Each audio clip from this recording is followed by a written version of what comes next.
What's going on, everybody? So recently, after Crawford has defeated Canelo, we've seen the most odd promotion I've ever seen in my life, where now boxing returned to its original form, where before we used to have these champions that were undefeated and no one was facing the best, but now that Canelo versus Crawford has happened, we're now returning to boxing at its glory, where now there's not going to be as many undefeated champions like there is currently, and it's some of the goofiest and most ignorant promotion I've ever seen in my life. And I guess to explain why that is, I'm going to go over each division and just talk about how that is not the case at all. And I also just want to take the time to just go over each division by itself and just talk about the current state of it, just because I do think it is pretty fun to look at each division and talk about it. I'm going to start at strawweight. We'll make our way to heavyweight. If we talk about the strawweight by itself, I think this division is the clear antithesis of what they're promoting right now. Collazo, he has only beaten the best. He's beaten Melvin Jerusalem, he's beaten Casey Freshmore, and he's the unified champion, rightfully so. Amazing fighter. Pedro has been a contender for a while. He obviously is not undefeated. Melvin Jerusalem, he's lost to the best. That is clearly against what people are trying to promote, or I shouldn't say people, but what these boxing promoters like Max Kellerman, the garbage can himself, and Dana White, the absolute imbecile he is. Yeah, overall though, it's like this division, the current champions, they have faced the best, and I think we're only going to see more unification. I think Collazo is going to be the best. Currently, I think the division isn't the greatest, like in comparison to the other divisions, but I do think it is a pretty solid division. I won't lie. I do think there is some interesting matchups to be made. I'm excited. I don't watch this division a ton, but it is pretty fun to watch Collazo and Jerusalem. 108, when we talk about super minimum or super straw, I'm not as familiar with this division. This is probably the division I am least familiar with. I know Canizales, he's been a contender / champion for a while. He lost to Taraji. I am familiar-ish with Takumi because I've seen some highlight clips, and I know Simsiri, he's been a contender because a lot of those Thailand fighters, I'm not gonna lie, they have kind of inflated records, but I have seen like maybe one or two fights of his, and Santiago, I know he's been around for a bit. Again, none of these guys, other than Takumi, who's a very new champion, so he's not had the opportunity to actually fight or the opportunity to fight to the best. But all of these guys, they've lost to Takumi. Given time, I'm sure Takumi will likely face the best and either will win or lose. So this division, once again, makes no sense to say that, oh, well, the best aren't fighting the best. And what happened to boxing of old? Like, no, like, again, like a lot of these guys I think are also newer champions because Taraji just moved up, so it's not like these guys they've been around for a decade and they're just not fighting each other. Like, that's not true at all. I don't know what that argument is that they're trying to apply, but I'm not very familiar with this division, so I'm not going to say it is super great or in super bad position right now, but I do think it could potentially make some noise if I become more familiar with it. I don't know, we'll have to see. When we go up to 112, we just saw the best loss to Sandoval. It was a very great fight, by the way, but Taraji, he lost to Sandoval. And I also do think if I made this like a week ago, a lot has changed since Crawford Canelo, because we now have a lot more insight on the next fights that are going to be playing out in a lot of these divisions. This follows the case for Taraji, where Taraji will now be moving up to 115. I'll talk about that here in a second. But Sandoval, he just beat the best. He is not undefeated, as you can see. Yabuki, he's lost to Taraji in the past. He's lost to Nakatani in the past. He's a really great fighter, and he is one of the best, and he's lost and won to some of the best. Olasquaga as well, he's lost to Taraji as well, so he is also lost to the best. Again, this division does not at all speak to how indicative of what these promoters are trying to say, where boxing, they were just not fighting each other and all that just gargling bullshit. So I think this division is also in a pretty solid spot. There's a lot of talented guys. I am very interested to see what's going to happen now that Taraji is moving up. I am curious to see if Sandoval can take over the reins. I don't think he will, to be honest. I think, if anything, Yabuki probably. I'm actually really hoping he can just take over. I think he's a really talented fighter. I think he also has the best resume out of anyone, so it wouldn't surprise me, even if he is getting a little older. When we talk about 115, 115 is another one where it's like, what are they talking about if we were to apply what their logic is to this division? Bam has only beaten the best ever since he's moved up to 115. He's beaten Rungbisai. He beat Quadris 1 week notice going up a division. That, I don't know if that doesn't refer to the best fighting the best, but that is an extremely impressive feat. You know, he's also beaten Kafu. He's now the unified champion, WBO, WBC. We also have Martinez.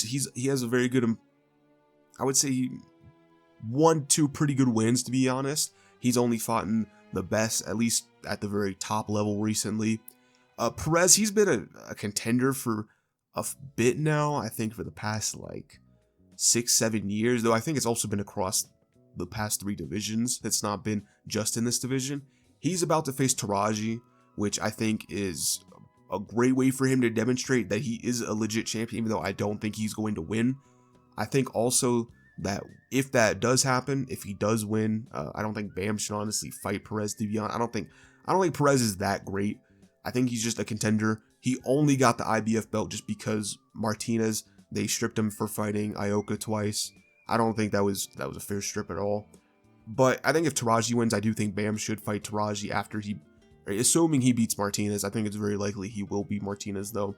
But overall, I think like no one can, I mean, you have Perez, sure, who you can't say he's this undefeated, he's not fighting the best. I mean, he's already lost to many people. Martinez, he's only fought in the best as of late. Rodriguez, he's been fighting the best for a while, so it's not like this applies to this division either. This is 4 divisions in a row where this is absolutely not at all the case as to what people are trying to promote. I would have said before Bam should move up to 118 to fight Nakatani, but as we're about to talk about, Nakatani he'll be moving up to 122. So I don't think that is the move. I think if he does beat Martinez, he should then fight Taraji, which will happen in the December 27th card, the Ring 5, which we just found out about that like a few days ago. Now, when we go up to bantamweight, okay, so Medina, he just recently beat Take, which Take was undefeated. Now he isn't. Now Medina is champion. Medina, he's been a contender for a bit. He's fought some pretty good dudes as well. So he's not someone who's just ducked away from the best. He's undefeated. Neither of those are true. Nakatani, yeah, he's undefeated, but he has fought the best. He's the one who beat Nishida. I thought Nishida's a really good champion. I still think he is a really good champion. He's only fought the best. He also beat Santiago. You also have Vargas. Vargas, he's a little newer. He well, I shouldn't say controversially, but he got his champion, and then he just got a draw most recently. I do think he could potentially make some noise. I'm not as familiar with him. He is a very newer champ, but regardless, though, I think this division will be open for Bam if he does decide to take 118 now that Nakatani's moving up to 122, where Nakatani is implying he's going to be fighting Inoue, who is one of the very best boxers right now. That's going to be 2 of the very best boxers fighting each other, which is, again, very opposite of what these promoters are trying to promote. But this division doesn't follow in lines with what these promoters are trying to say. I shouldn't say promoters, what Max Kellerman, what Dana White, and what some of these media outlets are trying to promote. That, yeah, this division's another one. This is now 5 divisions in a row where this does not ring true. If we go to 122, Inoue's only fought in the best. He just had a really dominant performance against MJ. Akhmadaliev I think he was a pretty good fighter, I won't lie. I think he was an elite level opposition. He lost horribly to Inoue. Inoue's only fought in the best opposition he can at 122. He's about to fight Nakatani. So again, this also does not ring true that, oh, well, you know, Inoue is just ducking the best. Like, no, Inoue has beaten everyone at 122. Throughout his career, he's only fought in the best he can. And I think he is very indicative of how great and talented boxing currently is. I would say I would have agreed at certain points. Yeah, fighters are not fighting the best, but I think those are specific mainstream fighters. We'll talk about those here in a bit. But that wouldn't apply to every fighter or every division. And this is really cute. I mean, I think this is pretty clear cut just based off the 6 divisions we've already talked about. If we go to featherweight, so I think you can make an interesting case for featherweight where they're just not fighting each other. But I also feel like this is because these guys are newer champions. So Espinoza, he became champion 23. Nick Ball, he became it I think early last year against Raymond Ford. Stephen Fulton, he became WBC champion only, I would say, 6 months ago. Not been that long. Angelo Leo, he just got his championship last year. So these guys aren't these champions for a long time. They've been champions for a while. Or sorry, not for a while. They've been just recent champions. So I don't think they've had the opportunity to fight each other. Not to mention Fulton, he's lost to the best. He lost to Inoue last class. Leo, he lost to Fulton last class. So I think that's once again indicative that these guys aren't afraid to fight each other. They've already have done it. Nick Ball, he has a pretty solid resume for what he has. You know, he beat the champion. He's beaten, or he should have beaten Ray Vargas. There's also like one or two other names that I'm forgetting that I think are pretty solid. So he's fought some pretty good opposition. Espinoza, he beat Robeisy Ramirez, which I think is really his only elite level win. I think everything else was just kind of like, okay. But I think Espinoza, he has the potential to beat potentially all of these guys. And I know he is in interest to fight some of these guys as well. Fulton, though, he's going to be moving up to 130 to fight Oshaki Foster in a month. He's going to be fighting, Oshaki Foster on the the Keith Thurman Fundora fight. So he won't be at 126 anymore. So this is going to be a vacant spot. But I think after that, and I think even before that, some of these guys can start fighting each other. I don't think Fulton's going to come back down. I think he's going to stay at 130. But this division is really stacked. I think this is one of the most stacked divisions. I think give it another 6 months, I think we're going to start seeing unification.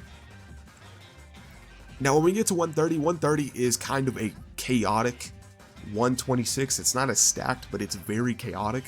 Foster versus Fulton, we have to see what's going to happen with that. Nunes just beat a really solid contender who's only competed with the best as of late. Really amazing fight too. Roach, I believe he's moving up to 135. I don't think he's staying at 130, but you know, if he does decide to stay at 135, I don't think that's necessarily a bad thing. For the sake of this, we're gonna count him for 130. Roach, he's only fought in the best. He's champion, of course, and he moved up to fight Tank. He's not really fought in the best opposition at 130, but I do think he has a pretty good chance at beating some of these guys. I do think, given how this Tank situation is going to handle or how he wants to address 135 as a whole, I do think he couldn't have a really great impact at 130, and we can start seeing some unification potentially if he decides to move down. But assuming he stays at 135, obviously the vacant spot's going to be left open. I think that leaves opportunity for Shushu Carrington to become champion. I think that becomes really interesting then. But none of these guys are undefeated.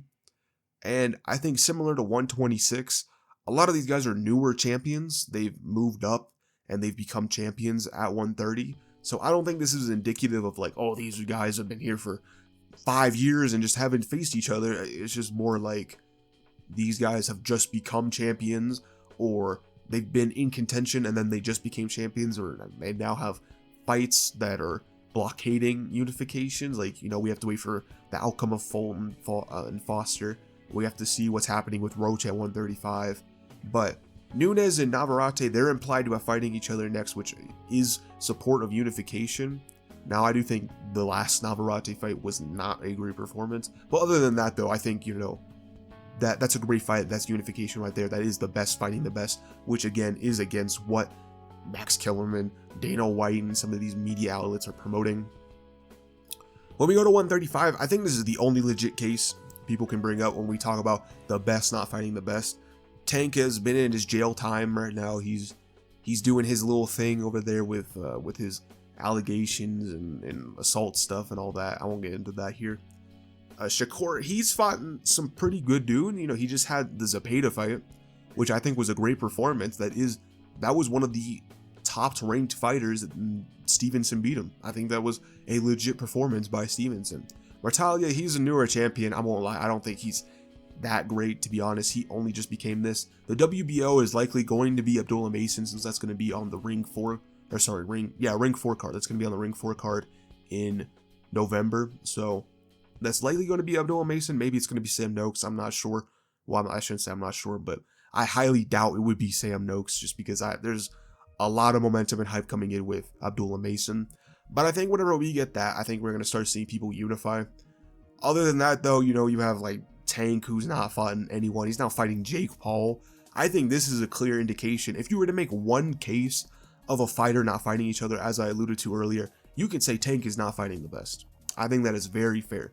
I think Shakur, he's trying his best to fight the best. He's even talked about moving up to 140 to fight Teofimo Lopez. That's one of the best fighters at 140. So that is an indication that, okay, Shakur wants to fight the best, but he can only fight the best that is at least given to him. That or isn't Tank, who is running away. Mertalia just became champion. And then Mason, obviously, or Sam, whoever wins the WBO. There's no WBO champion right now. They're about to get the WBO after Keyshawn. He got stripped of the title. That was the other part too, is Shakur, he couldn't fight. I shouldn't say he couldn't fight, but he didn't want to fight Keyshawn because they're from the same camp, they're friends. Makes sense as to why that's the case, but this division's more political garbage right now. I think it's a combination of what we've seen in the past two divisions, where it's a bunch of newer guys and the two older champions that have been here for the past few years. They just haven't fought each other for different reasons. I don't think it's necessarily Shakur's fault. I think, to be honest, almost all the blame can be put on Tank.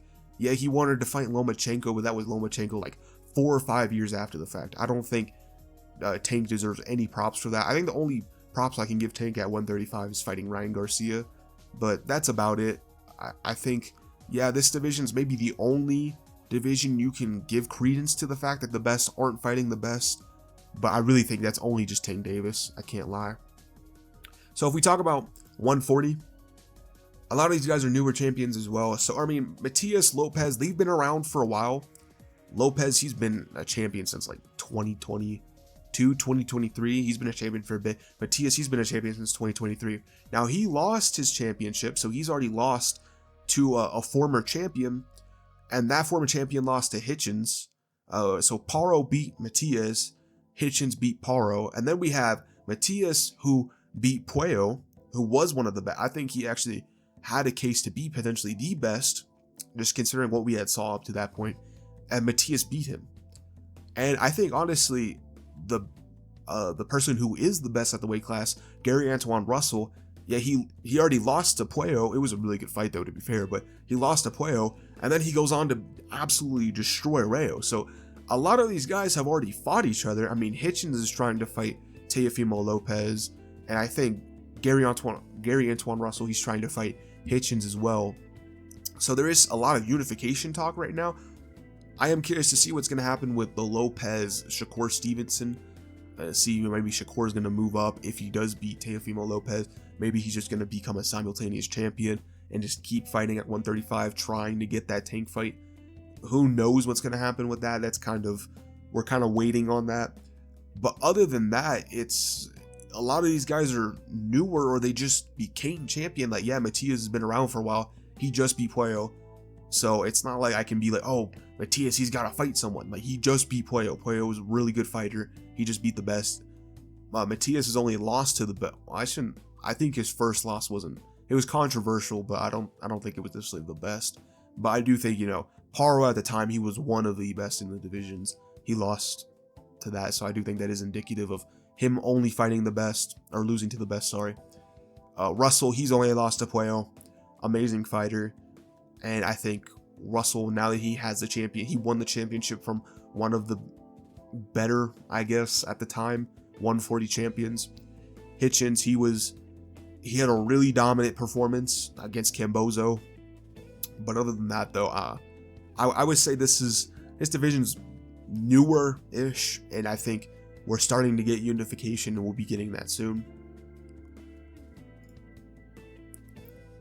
So 147, this is a little odd. So Crocker, I think Crocker's garbage. Let's be real. I don't think he's good at all. He very controversially won the fight against Donovan. Horrible decision. He looked, I don't think he won a single round other than those 2 knockdown rounds. That's about it. Rolly, he just got elevated. I mean, honestly, this division's horrible. Barrios looked like garbage in his last performance against Pacquiao. An older Pacquiao, he arguably should have lost that. Romero, he looked pretty solid against Garcia, but Non-title fight, I think Romero only got it because Boots vacated and then he got elevated. That was for like the WBA regular, that was for the interim, whatever that was. So now Raleigh is the champion. He hasn't done anything at 147 other than, I guess, beating Ryan Garcia, but that's about it. Brian Norman, he has a lot of potential, a lot of hype. I do think he is very likely the best, though it's not, we haven't seen much of him yet. He obviously has that big knockout KO that he just got recently against Sasaki. So this division's very, very new. A lot of these guys just became champions. I think the only ones who have been here for more than a year is Barrios. Norman just became a champion less than a year ago. Romero just became champion only a few months ago. Crocker literally just became champion like a week ago. So none of this is... All these guys have also lost. I mean, other than Norman and Crocker, but Crocker arguably should have lost a bunch of his fights. He should have just lost his last fight to become champion. Norman, he hasn't had much opportunity. I mean, I think Santillan's a solid win. I think that's about it. I think this division is is one of the weakest divisions we've talked about. This might actually be the weakest division we've talked about yet. But again, this isn't another case of all these undefeated fighters. They just haven't faced the best. Like Crocker has arguably should have lost to the best. Romero's already lost to the best. Barrios isn't undefeated and he should have lost many fights, to be honest. Norman hasn't been given many opportunities, but I think now that Norman's champion, I think he's just going to start steamrolling through the current champion scene. 154 is the most stacked division. So Crawford is, yeah, I guess he's technically current champion, but actually that's not even true. It's, oh, I forgot the dude's name. He has now gotten replaced though. There's the new 154 champion. I forgot his name. He's been a contender for a bit though. I believe he's undefeated as well. I could be wrong. I'm forgetting his name. I became aware of him only like a month ago, to be honest. But he's been a champion for a bit. Or sorry, he's been a contender for a bit. The new person. He's now WBA champion. Fundora, he's lost to Mendoza. Murtazaliev, he became champion. Or he's been champion for like 2 years now. But he's fought Tim Tszyu. He beat Tim Tszyu. I do think he needs to step up his activity. But he has beaten one of the best opposition he can in the division. Zayas, he just recently became champion. I do think he gets steamrolled by an Ortiz, potentially a Boots, Madrimov. I think even Boachuk, before Boachuk recently lost, I think Boachuk would have beaten Zayas. But other than that, though, a lot of these guys, well, okay, I shouldn't say a lot of these guys. Only Fundora is lost, but Murtazaliev, I think he'll be starting facing the best soon. Otherwise, I think he's going to get stripped because the IBF doesn't deal well with inactivity. And Zayas, he just became champion. He's a younger guy. He hasn't had necessarily the opportunity to fight the best. And I think as soon as he does, I think it's going to demonstrate how good he is. I think he is going to lose, and I think we're going to have better opposition, like let's say an Ortiz, who Ortiz has only fought in some of the best. He beat Boachuk, he beat Madrimov, or let's say, you know, Madrimov beats Zayas. Oh, there's also the case too I should bring up where we also have the potential of Fundora loses to Thurman. Thurman then fights Spence Jr. Spence has only lost, so is Thurman. Thurman's only lost to some of the best as well. So I mean, but like a lot of these guys in this division is so stacked, by the way. This division has a lot of guys who are undefeated, but a lot of these guys have also fought in only the best. Like Terrence Crawford's beaten Spence, Pacquiao's beaten Thurman, even Fundora. I mean, I wouldn't say Mendoza. He was one of the better ones back then, but that's about it. Charlo, he's coming back to fight Spence. Charlo, he's only fought. He was the original 154 guy when 154 started getting pretty good, and it's only gotten better since. I'm curious to see how he returns to that. So yeah, I mean, it's only been. I keep saying it's only been. There have been a lot of fights where the best have fought the best up to this point, but because it's so stacked, I think we're only going to continue to see that as a lot of the newer guys getting ushered in are going to be fighting some of the best soon. So I don't think this is indicative of what the media and the two bubbleheads are saying either. Crawford, I guess technically, yeah, he's still. Well, I don't think he's not WBA champion. That isn't true. It's the other. I forgot what his name is. That's gonna bother me.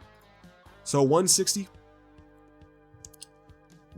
you can kind of make a case for this, but Even then, I disagree. Lara obviously isn't undefeated, neither is Adamas. Adamas, he should have beat Shiraz, who was one of the highest and one of the most popular 160 contenders, and he was seen as the future of the division before Adamas absolutely beat him down. Controversial draw, that should have been Adamas. Janibek, yeah, he's undefeated. I don't think his opposition has been that well, to be honest. I mean, I think you can say, yeah, he hasn't fought in the best, but I do think Janibek is pretty good, and I do think now that he's indicated that he's going to be fighting Adamas for unification, that is the best versus the best, so I do think that is that is a step in the right direction. I do think that makes it interesting for the Crawford sweepstakes, as we'll talk about here in a minute. Lara, he's lost to the best. I do think some of those are controversial losses, but he's faced a lot of great people throughout his career. Of course, he's been around for a while, being like 40 plus. But again, this division isn't like, a lot of these guys have been champions for quite a bit now. I mean, I think Adamas is the newest champion. Lara's been a champion for like 1-2 years now. No, Lara became champion during the Danny Garcia fight. I think that's what it was. He got elevated. So yeah, none of those guys are newer, but they've been around for a while. They've only fought in the best. Again, this isn't indicative of anything. Now that we have Adamas versus Janibek, it's gonna be best versus best for unifying 3 of the titles. So I don't think this is true at all. When we get to 168, Crawford just beat the best. Or even if you think Canelo was past his best, Crawford beat Canelo. So that was the best fighting the best. Crawford the best. The better man beat the best. So this division doesn't ring true to that. I think, again, out of all these divisions we've talked about, I don't think any of this has been true. Like, I don't think there's not even a legit case. The closest one is 135. That's it. 168 is very opposite of this. Literally, the best just lost. That's about it. This division's gotten really interesting too, just because of Martinez, Mabili. That's a really interesting second fight. I think Martinez should have won. You also have Shiraz, even though I think he's a bit of a hype job because of the Adamas fight, and just because he beat Berlanga of all people. I don't think that was impressive at all. I still think he has a lot of potential, and he could be really good. This division's gotten pretty interesting, I would say. I think it gets really interesting when we start talking about Crawford, and if he continues to fight at 168, maybe he moves down. I think that could be a really interesting conversation. Maybe he moves down to that. I don't think he'll move up to 175. I wouldn't recommend it. I think that's kind of more of a fan wish. Oh, let's see Crawford versus Bivol. I think that's really stupid. I don't think Crawford wins. If he did win, that's like that's an insane level win. I mean, one of the best light heavyweight fighters, and Crawford wins. But I think other than that, though, it's then the fan wish of Crawford fighting Bivol. It just doesn't make any sense at all. But other than that, though, I think 168, it's becoming more interesting. I think it was really dead right before Crawford Canelo. Like, it wasn't interesting. It was basically just Canelo Mabili. That was pretty much it. I mean, I knew Martinez I had a lot of hype for because he looked really good. But other than that, it was just kind of like, okay, well, Mabili was the only one that really stood out, and Canelo, he's the undisputed champion. But now I think it's gotten more interesting since we've seen Shiraz. Martinez really has proven, and I'm really happy he's proven, that he's one of the better fighters, and I think he's arguably, other than Crawford, the best fighter at 168. I think that is fair. I don't think Crawford's going to fight Martinez, by the way, because obviously they're in the same camp. So if people didn't know, that fight, I don't think would ever happen. That wouldn't make sense to me. I don't think Mabili versus Crawford will be really weird, just because Mabili's like 180 pounds of walking muscle versus Crawford. That would be a really weird fight. Not really. I don't think that would be a stylistic great choice for Crawford. But again, all these divisions so far, maybe other than the slight instance of 135, none of this is rung true to the original point of the video of, oh, the best aren't fighting the best. All these undefeated champions running around, that's not been the truth. Yeah, Crawford's undefeated, but guess what? He just beat the best. He's only beaten the best up to this point as well. We talk about 175. Bivol, he's lost to the best. He's only fought in the best he can. So, again, complete opposite of what the media is trying to spin. Benavidez, he's gotten better opposition as of late in the past, 3 years. He's fought in some pretty good opposition. Now he's champion it, and I get he's undefeated, but he's going to be fighting Yard, which I think is a big step up in terms of 175 fighters. Sure, I think Morel is a more talented fighter, but Morel didn't have that big size. He was still, they were both 168 fighters fighting each other at 175. Now this is more big 175 puncher guy. He's going to be fighting Benavidez. I'm curious to see what that's going to be like. And then after this, we could potentially get Beterbiev versus Benavidez. That is a mouthful to say, Beterbiev versus Benavidez, but I think that would be a really interesting fight. That's, again, those are like pretty much the three best guys: Bivol, Beterbiev, and Benavidez. I would like to think we'll see some combination of those three fight each other, but Beterbiev, Bivol, they both have wins and losses over each other. Benavidez, I think he will fight Beterbiev because of Bivol's shoulder injury. This is such a such a tongue twister to say, but because of Bivol's current injury that he's recovering from, or I shouldn't say, the surgery he's recovering from, this kind of places a little bit of a pending situation on the division. A lot of people are frustrated with Bivol because, it's not like Beterbiev is getting any younger. Granted, neither is Bivol, but I do think this makes for an interesting case where now we can see Benavidez versus Beterbiev get the WBC title, and then the winner faces Bivol. I do think that's being interesting, but yeah, so far this division, I think it's not really like it's really top heavy. I'm not gonna lie, it's not like that stacked, but it's only set up for the best to fight the best right now. So once again, not at all indicative of what those people are trying to put with the narratives. And so I think it's a very clear case. Cruiserweight, maybe this is the other one you can say. I'll grant some people this. Opetaia seems very determined to fight Ramirez. Now, of course, Jack and Ramirez, they're not undefeated, so you can say that aspect isn't true, where we have these undefeated champions just not fighting each other. That isn't true because, Ramirez has lost to Bivol, but Jack, he's been a contender, and he's lost at 175 and at Cruiser before. So, that aspect isn't true, but you can say overall, though, it's not like Ramirez is fighting Opetaia. The two best aren't fighting each other, and according to Opetaia in his camp, it sounds like Ramirez is ducking, but it's a little hard to tell from an outsider point of view. Of course, we can't verify that.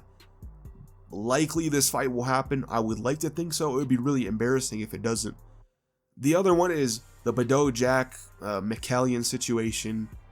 They're still duking it out. This is honestly put a massive hold over the division. It is so slow because these two they haven't fought in, what is it, like several months now, and I don't know if there's even a rematch that they've even set up. So that's really slowed down the division. I would have said, okay, Opetaia should just fight the winner of McCallion Jack 2, and then he gets the WBC IBF ring title, and he'll fight Ramirez to become undisputed.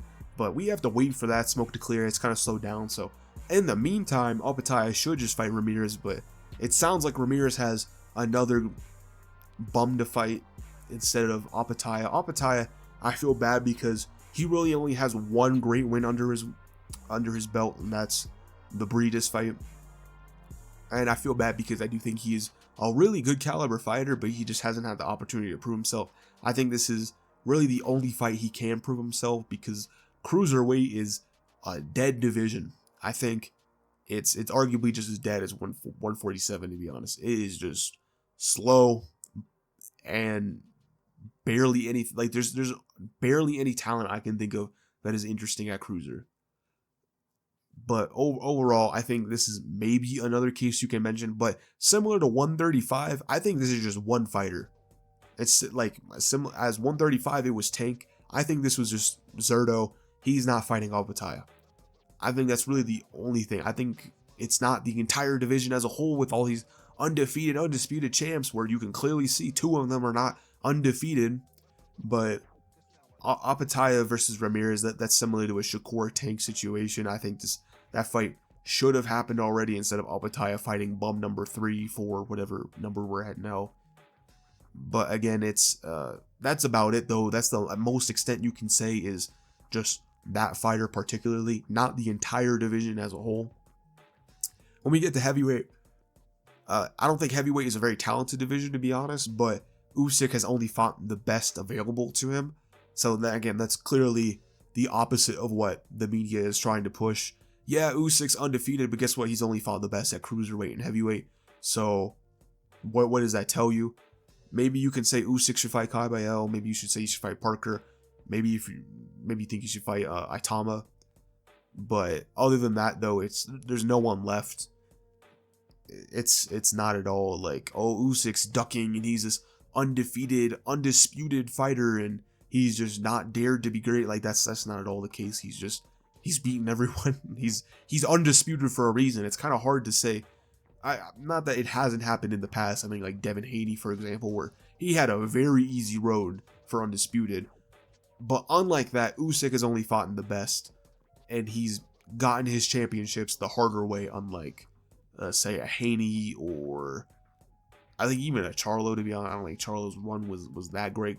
Crawford's 141 wasn't even that great either, but unlike that, Usyk's had a much tougher run.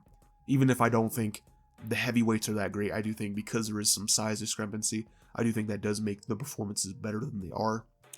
But other than that, though, it's none of these divisions they had cases for all these undefeated fighters just not fighting each other, and boxing is just so bad. But now that we've got Crawford, Canelo, it's just changed the landscape completely. Like, no, that's not at all the case. This is just, I think, at best, 2 instances, and I wouldn't generalize the weight classes of lightweight and cruiserweight to say this applies to the whole division. It's just Ramirez and Tank.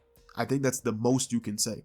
Other than that, though, we see the complete opposite, or there's like special circumstances of like these guys just became champion, so it's hard to say they're ducking anyone or they aren't fighting the best because they literally just became champion. Other than that, though, that's about all you can say. You can't say all these people are ducking each other. We have all these undefeated champions running around. None of that is true. This is, again, all complete horrible rhetoric and I would say lazy, just advertising for this quote unquote new golden age. Like, they're trying to say that it's almost the exact same. Nothing's going to change. I think it's just they're trying to promote and make this new, like a boxing league almost, and they're just trying to make it sound better than it actually is, because that's not at all the case. I think it's just incredibly lazy, completely disingenuous, and utter horseshit. It's awful. But other than my rambling and tangents, I hope you guys did enjoy. Hopefully I try to keep it educational and formulative, but other than that, though, hopefully you guys did enjoy. Hopefully you guys did at least learn a bit of something, and hopefully you guys can agree and you guys can identify that this new media and gargling bullshit thing that they've been trying to promote is just exactly that. It's gargling bullshit. Anyways, thank you guys for watching, and I'll catch you guys next time.